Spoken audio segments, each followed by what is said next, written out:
Hey guys, Variety here. Welcome to today's video in which we're going to be having a look at different methods to obtain rare items in Palia. So what rare items am I talking about? So I'm talking about Palium ore, I'm talking about flow trees, I'm talking about high level furniture from Trish's store, and I'm also talking about the black market. So I'm going to show you a couple of ways to refresh the stores and methods that I've used to obtain high level resources. So at this point, I have crafted every furniture set which is located over there in my house, and it took me a lot of Palium ore and a lot of flow trees. So many so that I understand that a single player running around trying to find trees or find Palium ore without a decent method is probably going to get discouraged because it really is a lot of materials. So this video is for you to help you use a better method to obtain your resources in a reasonable amount of time. Let's get to it. So I'm located here at Trish's store, but before I show you the method, I'm going to give you a bit of context as to how things work in Palia. So each map that you go to, including your housing map, has a maximum of 25 people on one map. So you want to think about each zone as a different server.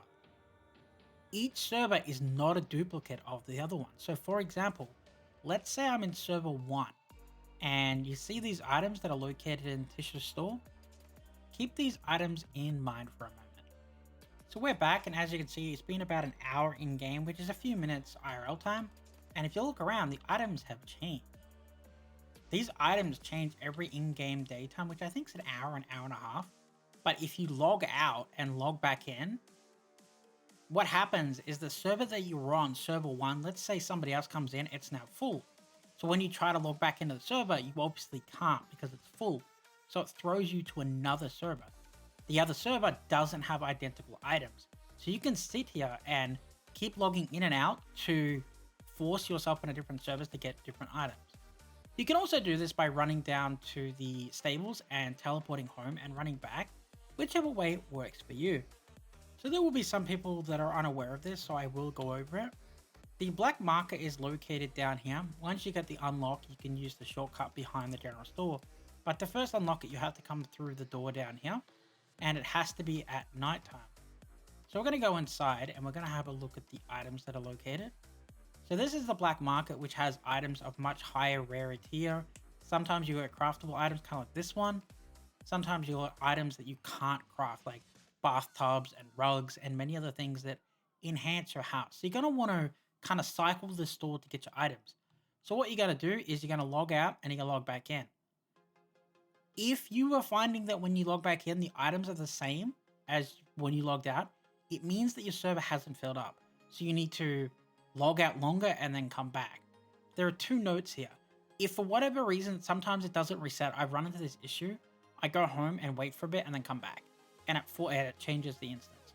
I've only had to do that twice, and I've probably checked this 40, 50 times for items that I'm looking for. So if you're doing that, or when you log in, if you are having issues, for example, if you fall through the floor, what you're going to do is you're going to type /unstuck, and it's going to teleport you back into this room. So if anything goes wrong, use the unstuck command.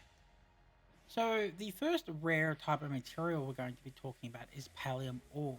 So Palium ore is going to be used to create all your highest level tools, and it's also going to be used in a lot of things such as dragon and bellwether furniture. So you're going to need quite a bit of it. So the location that I recommend, I will provide a link to a map below the video so you can see all the ore in the map.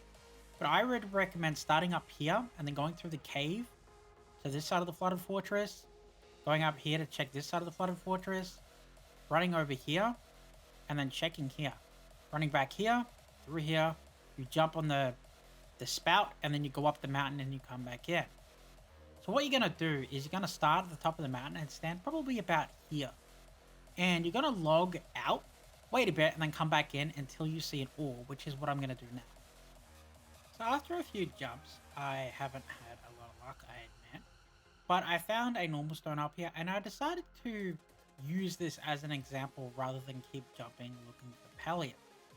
So when you're running through this route, as with the logs, which I will show you further in the video, when you gather stuff, it respawns more stuff near its location. So when you're running through it, it may take a little bit more time, but it's definitely worth recommend.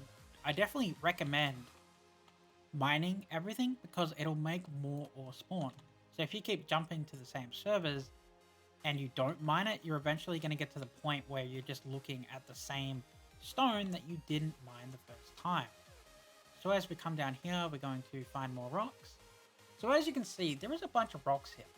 Had somebody mined these, there would have been a good chance that this was actually the rocks I needed, but somebody refused to mine it, so they just didn't respawn. This is why you should do it. So what we're going to do is we're going to go up here and jump on the mountains. So you can also do this on the mountains if you wish. Like, you don't have to do the mining area that I just showed you, because it can be, you know, a little bit popular at this point. But either start point works. So you can go up these mountains wherever you want. I go here because I like to jump more than climb up walls slowly. I find that a little bit obnoxious.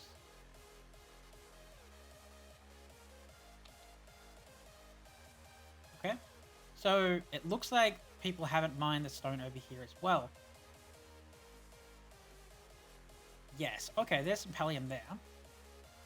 So remember, always mine these. Don't leave them here. You're only hurting yourself. So let's mine this Palium.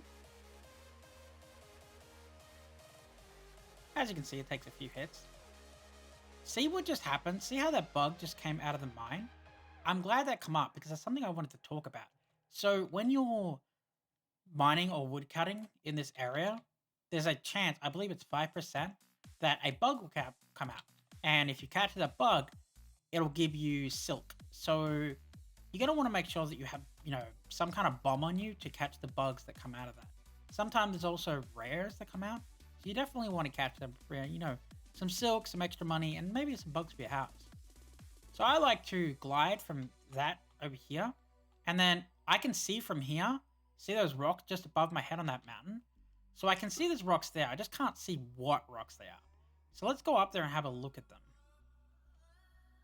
So this is maybe the best place to log in and out, like off one mountain and then jump across and then go back and forwards. It is possible, but I'm more of a fan of the mine myself because I like to get all the ore. I don't want a bunch of stones being in the mine like we just saw a moment ago. Look at this, more stone. This could have been all Palium had the person stopped being silly and leaving this stuff here. This is why you don't leave it here, because it'll really hurt you later on. You can also do this with other people, so like each person can hit the Palium and get the full reward. Okay, so as you can see here, people aren't mining this stone either. I'm not going to mine those for this video, but you can see this one here. I'm going to mine this.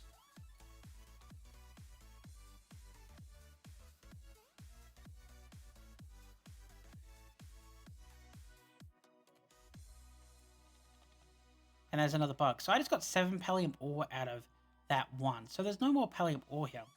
After you've done this, you're going to run back down here and then use this water spout. You're going to jump up in the air and then land on the top of the mountain and go back in the door. And it's actually a lot quicker if you go down and use that method.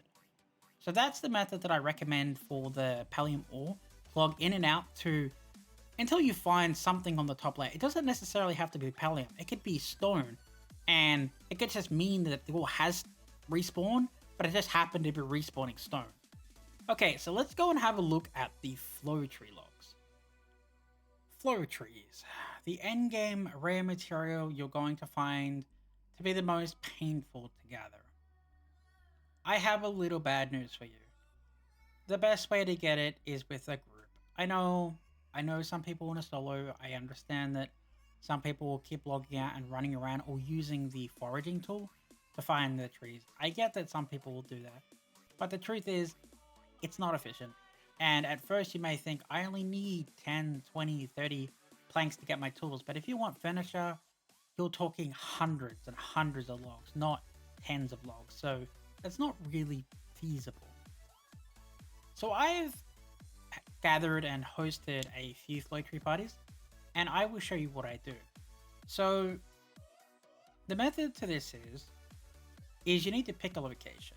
So for example, I've seen some people do it around the lighthouse. I've generally done it between the skirts, the flooded steps, the ancient aqueduct, and the Pradhord Pass. So basically, I do this loop here. I had it suggested that we try this loop here.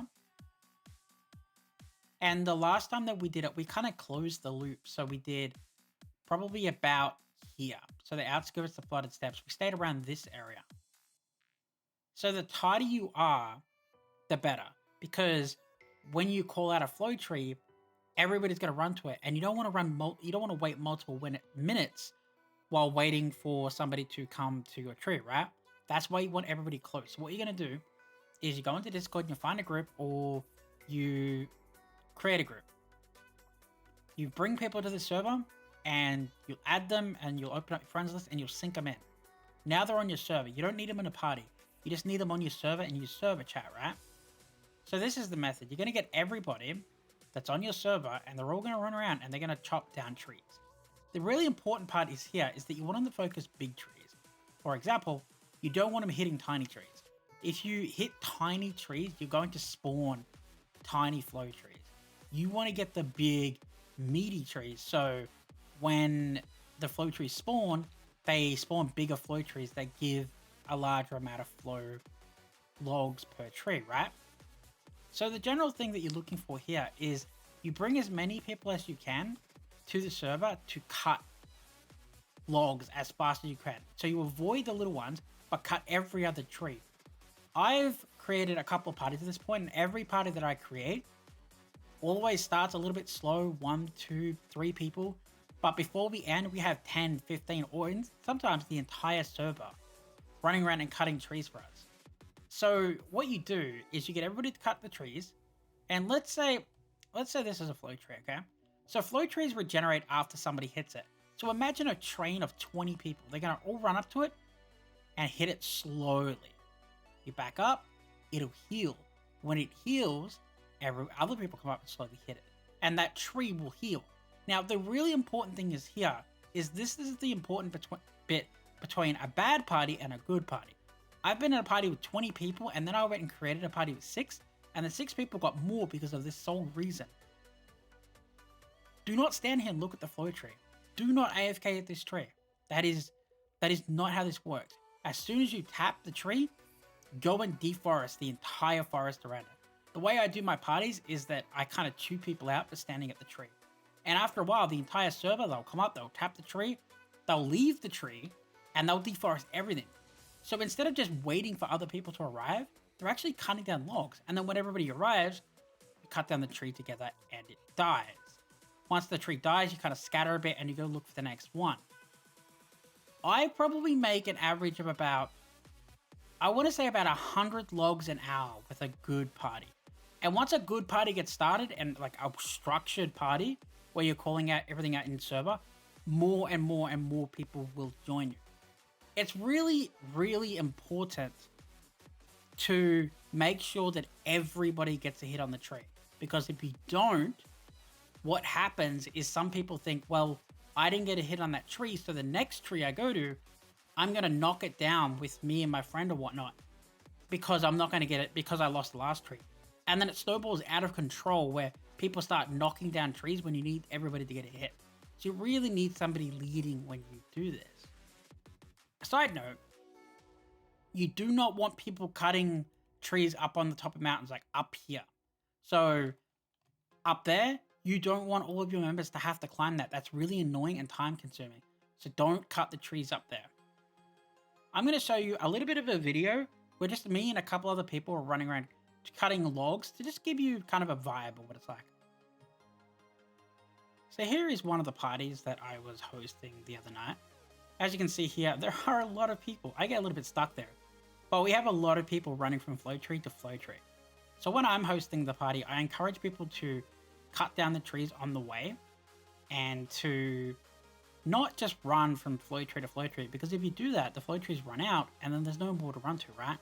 So you'll see a lot of people dashing ahead of me, but as they get a little bit closer, they're confident that I will not let the tree die on them because I lead them well. And they're going to cut down some trees as they get closer, and then we're going to all tap the flow tree. I would say this is probably one of the better parties I had.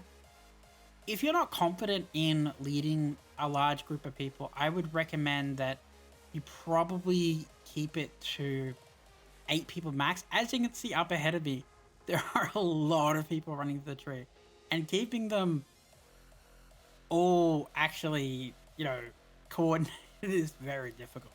But if you do this, you're going to get, and you do this well, you'll get about 100 flow tree logs an hour. So that is definitely the best way of doing it.